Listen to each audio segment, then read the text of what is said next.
me baser sur des témoignages des évangiles. Il n'y a rien de plus touchant, je trouve, que de lire l'évangile, de voir comment Jésus intervient dans les vies, comment il intervenait à l'époque où il était sur la terre. Mais on peut voir encore des hommes et des femmes qui connaissent la réalité et la puissance de l'évangile. Et si l'évangile n'était pas une puissance, alors on n'aurait aucune raison d'être là ce matin. Jésus est venu pour chercher et sauver ceux qui étaient perdus. Et j'aimerais ouvrir dans Luc, parce que dans Luc, il y a beaucoup de récits, beaucoup de témoignages. Luc était très précis dans les détails. Et dans le chapitre 8, vers la fin du chapitre 8, au verset 43, il y avait une femme atteinte d'une perte de sang depuis 12 ans, et qui n'avait pu être guérie par personne. Elle s'approcha par derrière et toucha la frange du vêtement de Jésus. À l'instant, la perte de sang s'arrêta. Et Jésus dit, qui m'a touché? Comme tous s'en défendaient, Pierre dit, Maître, la foule t'entoure et te presse. Mais Jésus répondit, quelqu'un m'a touché, car j'ai senti qu'une force était sortie de moi. La femme, se voyant découverte, vint toute tremblante se jeter à ses pieds et déclara devant tous qu'elle avait touché et comment elle avait été guérie à l'instant. Jésus lui dit, ma fille, ta foi t'a sauvée, va en paix. Ce qui est merveilleux, c'est ce récit de cette femme qui a ses pertes de sang des pertes de sang depuis 12 ans. Selon la loi juive, elle était donc impure. Ceux qui ont vu les derniers épisodes de Chosen vont particulièrement reconnaître que l'emphase a été mise sur un certain épisode, en tout cas, sur ce récit, et c'est extraordinairement présenté. Mais cette femme était impure. Tout ce qui touchait, non seulement cette femme, mais aussi les objets qu'elle avait touchés, étaient impurs jusqu'au soir. Et donc cette femme vivait avec ce sentiment constant qu'elle était impure, qu'elle était souillée, et que si elle touchait quelqu'un, si elle touchait quelque chose, alors elle allait contaminer. Et son existence devait être une existence de solitude absolue. Ça devait être une existence où elle ne pouvait pas envisager des jours heureux. Elle ne pouvait pas envisager d'être aimée par quelqu'un. Elle ne pouvait pas envisager d'avoir communion avec quelqu'un, d'être acceptée même à un endroit. Et heureusement, elle a entendu parler du Seigneur. Elle a entendu parler de Jésus. Et dans son cœur, qui était convaincu de sa souillure, de son impureté, elle a dit, si je pouvais seulement toucher le bord de son vêtement. Vous savez, elle a dû se rendre compte qu'en touchant le bord du vêtement de Jésus, elle rendait, selon la loi, Jésus souillé. Mais Jésus ne l'était pas. Il ne pouvait pas être souillé.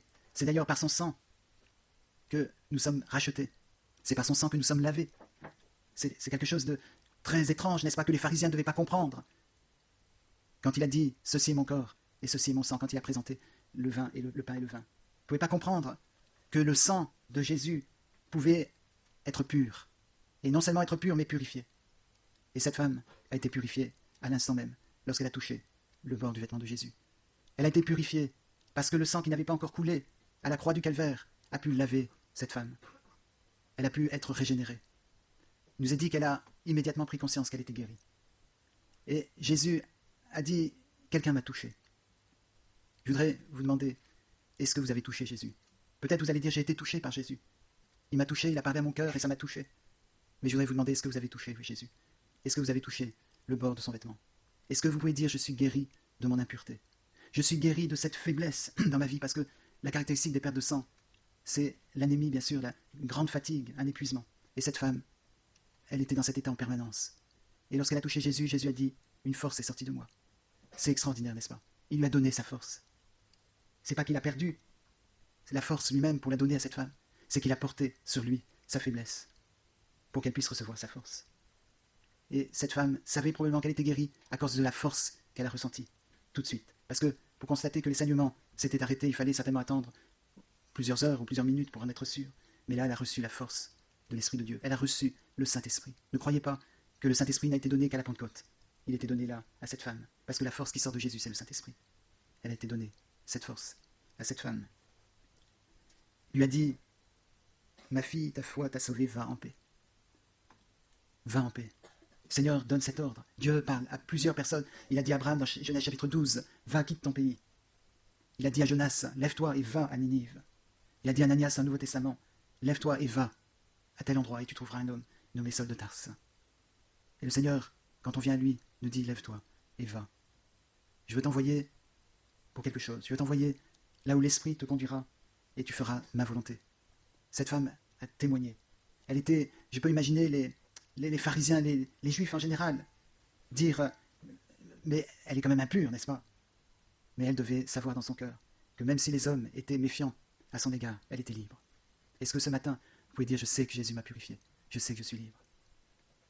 Et ça, c'était sur la route pour une autre guérison. Parce que était venu à lui un chef de la synagogue, qui avait d'ailleurs la priorité. Il y avait le ticket avant cette femme. Mais il faut savoir changer l'ordre. Quand on veut quelque chose, on l'obtient. Si Jésus était pressé, il y avait la foule qui le pressait, eh bien cette femme, elle a dit, c'est pas mon tour, mais je vais y aller, parce que je veux toucher son vêtement. Mais celui qui était en priorité avant, qui a été servi après, c'était un chef de la synagogue. Et dans un autre évangile, il nous est dit qu'il a dit, ma fille est morte, mais viens, impose-lui les mains, et elle sera guérie. Il avait vu ou entendu parler de Jésus, il avait vu que Jésus posait les mains sur les malades, et que les malades étaient guéris. Alors il a dit à Jésus, impose-lui les mains. Mais Jésus n'était pas évangélique, il était Jésus lui-même, l'auteur de l'évangile. Et il n'a pas dit, voilà, il faut que j'impose les mains. On m'a demandé d'imposer les mains, donc je vais imposer les mains. Il est allé vers cet enfant, et il l'a pris par la main. Il n'a pas imposé ses mains, il a pris la main de l'enfant, et il a relevé l'enfant. Et il le dit en araméen, Talitha Koumi, qui veut dire, jeune fille, je te le dis, lève-toi. La grâce de Dieu, la grâce de Jésus, c'est qu'il n'était pas à obéir des règles. Le chef de la synagogue n'aurait pas dû lui dire d'imposer les mains, parce qu'elle était morte. Et si on touchait un mort, on était souillé, on était impur. Mais Jésus ne pouvait pas être impur. Et ça, je pense que le papa le savait, que Jésus pouvait toucher les morts, et les morts seraient ressuscités. En tout cas, Jésus a pris la main de cet enfant. Peut-être ce matin, il veut prendre ta main aussi si tu es mort. Là, tu es vraiment impur si tu es mort. Spirituellement, tu es impur. Mais Jésus veut venir et te dire, jeune fille, jeune homme, je te le dis, lève-toi. C'est encore une injonction du Seigneur. Lève-toi et va là où tu devras être conduit par l'Esprit de Dieu. Un peu plus tard dans l'évangile de Jean, il y a le récit des lépreux, des 10 lépreux qui sont venus vers Jésus. Et vous savez que les lépreux devaient crier « impur, impur » pour qu'on s'écarte, qu'on reste à distance d'eux. On a connu quelque chose de semblable avec le Covid, mais certainement pas aussi grave que la lèpre. Et donc pour éviter que la lèpre se propage, ils étaient mis en dehors de la ville et ils étaient obligés de crier « impur ». Et le Seigneur est intervenu pour les guérir, les 10. Mais il n'y en a qu'un qui est revenu, c'est un Samaritain. Les Juifs, vous lisez dans Jean chapitre 4 avec la Samaritaine, n'ont pas de relation avec les Samaritains. Mais le seul qui est revenu pour louer le Seigneur, pour rendre grâce au Seigneur de ce qu'il avait fait, eh bien c'était un Samaritain. Et Jésus ne l'a pas considéré comme impur. Tout comme il n'a pas considéré la femme à la perte de sang comme impure. Il n'a pas considéré la fille de Jairus comme impure. Mais il a touché. Il a été touché. Il a été touché par la femme qui avait perte de sang. Et le Seigneur Jésus est touché par vous. Il est touché parce qu'il vous aime. Il est touché parce qu'il nous aime. Son cœur n'est pas sans émotion. Il est touché. Mais est-ce que toi tu l'as touché? Et est-ce que tu es touché par lui? Est-ce qu'il a pris ta main? Il t'a touché pour te guérir, te libérer. Et ça m'a fait penser ce passage, un autre récit qui concerne Marie de Magdala. Marie de Magdala est une femme qui était liée par 7 mauvais esprits. Et cette femme a été libérée par Jésus. Il y a très peu de détails qui ont été donnés sur la délivrance de cette femme, mais elle était troublée par des esprits impurs. Elle était tourmentée. On pense qu'elle devait être prostituée, on pense qu'elle devait être une femme de mauvaise vie. Et évidemment, c'était impur. Évidemment, les hommes devaient faire très attention avec ce genre de femmes, parce que leur réputation aurait été souillée très rapidement. Mais cette femme a été libérée par le Christ. Et vous savez ce qu'elle dit lorsque c'est elle la première à aller au tombeau, le dimanche matin de la résurrection. Et vous savez ce qu'elle dit? Les anges qu'elle voit dans le tombeau dont la pierre avait été ouverte, elle voit les anges qui lui disent « Qui cherches-tu » Elle dit « Je cherche mon Seigneur. Je sais, ils l'ont enlevé, mais je sais où ils l'ont mis. » C'est extraordinaire, c'est la réaction d'amour la plus fraîche, la plus touchante de la part de cette femme. Ils ont enlevé mon Seigneur, et je ne sais où ils l'ont mis. Et plus tard, elle va dire « Dites-moi où il est, et je vais prendre son corps. » Irraisonnable. Comment une femme pouvait-elle porter un corps mort? Elle se serait rendue impure, et elle n'aurait pas eu la force, probablement, de porter un corps mort. Mais son amour pour Jésus, parce qu'elle avait été délivrée, parce qu'elle avait été purifiée, parce qu'elle avait été sanctifiée, parce que les mauvais esprits avaient été chassés de sa vie, son corps était libre, et elle aimait son Seigneur. Ceux qui ont été beaucoup pardonnés aiment le Seigneur, ceux qui ont été peu pardonnés aiment peu le Seigneur. On pense que c'est elle, probablement, qui est rentrée lorsque Jésus était chez un pharisien, invité chez un pharisien. Elle est rentrée pour pleurer, déverser du parfum sur les pieds de Jésus, pleurer sur à ses pieds, à genoux à ses pieds. C'était choquant. C'était choquant pour les hommes qui étaient là. Tout de suite, il y a eu la réaction. Mais s'ils savaient de quel genre est cette femme, combien c'est merveilleux de savoir que Jésus est venu pour ceux qui sont souillés par le péché, pour ceux qui sont conscients de leur péché, pour ceux qui sont pointés du doigt pour leur péché. Jésus-Christ est venu pour ceux qui sont discriminés, pour les homosexuels, pour les adultères, pour les prostituées, pour ceux qui sont liés par quelque impureté. Le Seigneur est venu pour eux. Il n'est pas venu pour ceux qui sont justes, il n'est pas venu pour ceux qui sont bien. Il voudrait venir pour eux, mais ceux qui sont bien n'ont pas conscience qu'ils ont besoin de venir à Jésus. Est-ce que tu as conscience ce matin que tu as besoin de venir à Jésus? Et si tu veux venir à Jésus, ce matin, il se laisse toucher. Il est touché par toi. Et il veut que tu sois touché. Il veut te toucher. Soit t'imposer les mains, soit prendre ta main, soit autre chose, soit te serrer dans ses bras. Mais il le fera, selon ce qu'il sait de toi et ce qu'il veut de toi. Il y a un autre récit où il y a une femme qui s'est approchée de Jésus. C'est dans Jean chapitre 11. Beaucoup confondent les deux passages, parce qu'elle avait un vase aussi d'un parfum de grand prix. C'est la sœur de Lazare et de Marthe, c'est Marie de Béthanie. Alors j'ai ma petite théorie sur l'affaire, c'est que je pense qu'elle avait entendu parler de cette autre femme qui avait fait ça. Et elle a pensé, c'est juste ça que je veux faire à Jésus. Et elle était jalouse dans son cœur, selon moi. C'est pas dans la Bible, donc ça n'a pas d'importance du tout. Mais je peux imaginer qu'elle a dit, mais cette femme, elle a dû ressentir quelque chose d'extraordinaire. Elle a dû recevoir quelque chose de la part du Seigneur. Moi aussi, je veux recevoir. En tout cas, on sait qu'elle a dépensé beaucoup d'argent pour déverser aux pieds de Jésus. Elle aimait Jésus. Elle aimait Jésus parce qu'elle avait été pardonnée. Elle aimait Jésus parce qu'elle avait été rendue pure. Le problème, pour nous les hommes, c'est que c'est beaucoup de récits de femmes qui venaient à Jésus. Beaucoup de récits où les femmes avaient conscience de leur impureté, alors que les hommes n'avaient pas cette conscience. Et ils étaient pourtant tout aussi, si pas plus, impurs. Le Seigneur veut nous toucher. Il a dit à Marie de Magdala, ne me touche pas. Il lui a dit ça le jour de la résurrection. Mais il a consolé son cœur. Et il a fait une œuvre dans sa vie. Juste au moment où il lui a dit Marie, elle a compris, elle a eu la révélation de Jésus. Elle a reçu le Saint-Esprit. Le Saint-Esprit qui nous fait voir qui est Jésus. Le Saint-Esprit qui a donné la force à cette femme qui avait perdu son sang. Ils ont reçu le Saint-Esprit pour être envoyés vers les hommes, les disciples. Bien sûr, vous devinez que quand les disciples ont entendu que Jésus était ressuscité, qu'en tout cas il n'était plus dans le tombeau, bien sûr c'est Pierre qui était le premier à jaillir pour courir. Il a été dépassé par Jean, qui était beaucoup plus jeune, il faut le dire, qui est allé au tombeau, mais c'est Pierre qui est rentré dans le tombeau. Jean n'osait pas. Pierre est rentré dans le tombeau. Il cherchait à être réconcilié avec son Seigneur. Il aurait voulu probablement régler cette situation de reniement qu'il avait fait. Mais vous avez lu, on a lu tout à l'heure, que quand cette femme est venue toucher, et que Jésus a dit quelqu'un m'a touché, il a tout de suite expliqué, mais enfin Jésus, tu devrais être raisonnable. Tu sais bien qu'il y a tellement de monde que c'est normal que les gens te touchent. Mais Jésus ne se trompe pas. Ce sont des milliers de gens qui le touchent. Il y en a très peu qui ont touché réellement le Seigneur Jésus. Et peut-être vous avez été touché souvent, ou vous avez touché le Seigneur, souvent parce que vous étiez dans la présence du Seigneur, dans une réunion. Mais est-ce que vous avez touché réellement le Seigneur? Est-ce que vous avez entendu sa voix qui a dit « Je t'enverrai, va ». Et j'aimerais qu'on regarde dans Ésaïe chapitre 6, ce passage bien connu, où le prophète a la révélation de Dieu, la révélation. Chapitre 6, mais regardez le contexte, juste avant, à la fin du chapitre 5, verset 30, Ésaïe 5, 30, « En ce jour, il y aura près de lui un mugissement. » Non, c'est pas ça. Si, c'est ça. « Comme celui d'une tempête sur mer. En regardant la terre, on ne verra que ténèbres. Avec des alternatives d'angoisse et d'espérance. Au ciel, l'obscurité régnera. » Ici, c'est le contexte dans lequel la révélation de Dieu à Ésaïe va se faire. C'est un contexte de tempête.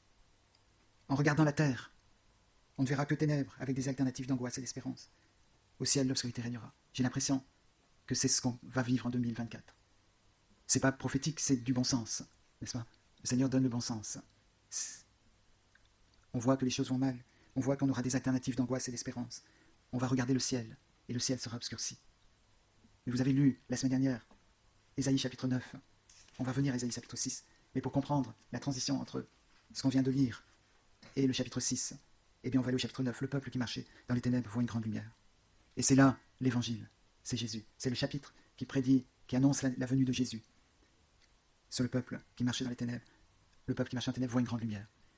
On va voir la présence de Jésus même dans les ténèbres. Et les moments qui viendront lorsqu'il y aura des moments difficiles, lorsqu'il y a des moments ténébreux, lorsqu'il y a des moments de souffrance, des moments d'insécurité, des moments de crainte, il y a la lumière qui est Christ. Et lorsque Ésaïe a cette rencontre avec Dieu, au début du chapitre 6 d'Ésaïe, il dit « Je vis le Seigneur assis sur un trône très élevé, et les pans de sa robe remplissaient le temple. » Les pans de sa robe remplissaient le temple. Vous savez que nous sommes le temple du Saint-Esprit si nous connaissons le Seigneur.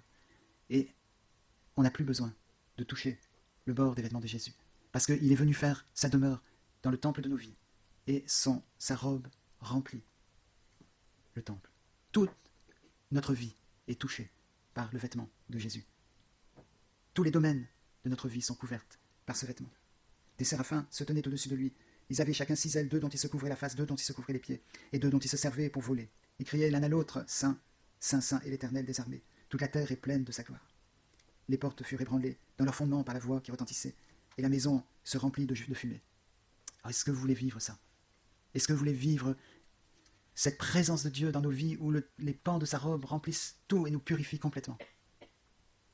Où ce qui sort de notre bouche, c'est Saint, Saint, Saint et l'Éternel. Ce qui sort de notre corps, c'est Saint, Saint, Saint à l'Éternel et l'Éternel. Ceux qui viennent au Seigneur en disant, voilà, je me suis converti, c'était génial, je suis 100% pour Jésus, etc. Ça n'a aucune valeur. C'est un scandale. C'est un contre-témoignage.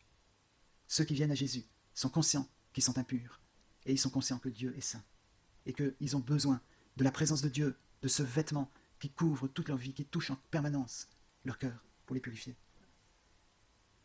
Alors je dis, c'est le verset 5, « Malheur à moi, je suis perdu, car je suis un homme dont les lèvres sont impures.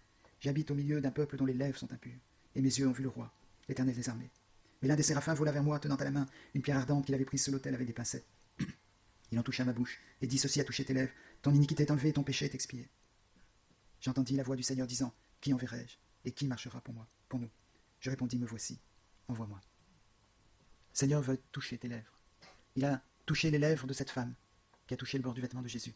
Il lui a dit, il voulait qu'elle dise publiquement, c'est moi qui étais impur, qui avait besoin d'être délivré. C'est pas que Jésus voulait un témoignage pour que les gens soient impressionnés ou que les gens aient plus confiance en lui. C'est parce qu'il voulait libérer cette femme. Il voulait libérer ses lèvres pour qu'elle ait le privilège de le dire autour d'elle. Après, elle n'aurait probablement pas eu besoin de le dire parce que les gens auraient vu qu'elle était transformée. Mais le Seigneur veut toucher nos lèvres. Quelquefois, il y a des gens qui ne veulent pas se faire baptiser, alors que Dieu a fait une œuvre dans leur vie. Parce qu'ils disent, moi, je n'oserais pas. Mais le Seigneur veut toucher tes lèvres. Il sait que tu as peur. Il n'est pas le Seigneur qui vient et qui dit, allez, allez, allez, tu ne vas pas avoir peur. Il comprend ta position, ta situation, il comprend ton passé. Il t'aime parce qu'il est touché par toi. Mais il veut toucher tes lèvres pour que ça devienne une nécessité pour toi de déclarer que tu veux suivre Jésus, que tu veux renoncer à ton impureté, que tu veux être purifié. C'est la condition préalable d'être conscient qu'on est impur, qu'on a besoin d'être lavé, qu'on a besoin d'être purifié.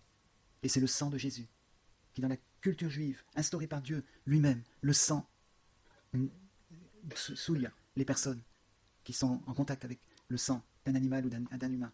Mais c'est le sang de Jésus. Et là, c'est différent. C'est le sang du Fils de Dieu qui nous purifie. C'est lui qui nous touche, même quand nous sommes impurs. Et c'est pas lui qui devient impur, mais c'est lui qui nous rend purs. C'est là qu'est merveilleux, n'est-ce pas? Quand on touchait quelque chose qui avait été en contact avec le sang, on devient impur. Mais quand on touche Jésus, il nous rend purs. Et lui ne devient pas du tout impur. Pilate a dit, je suis innocent du sang de ce juste. Il a prononcé sa condamnation. Parce qu'il aurait dû dire, je suis coupable du sang de ce juste. Et si on pense qu'on est innocent de la mort de Jésus, il n'y a aucun espoir pour nous. Seulement ceux qui sont conscients, qui sont coupables, qui sont impurs, peuvent recevoir l'efficacité du sang de Jésus et comprendre ce que ça voulait dire quand Jésus a dit à la croix, tout est accompli.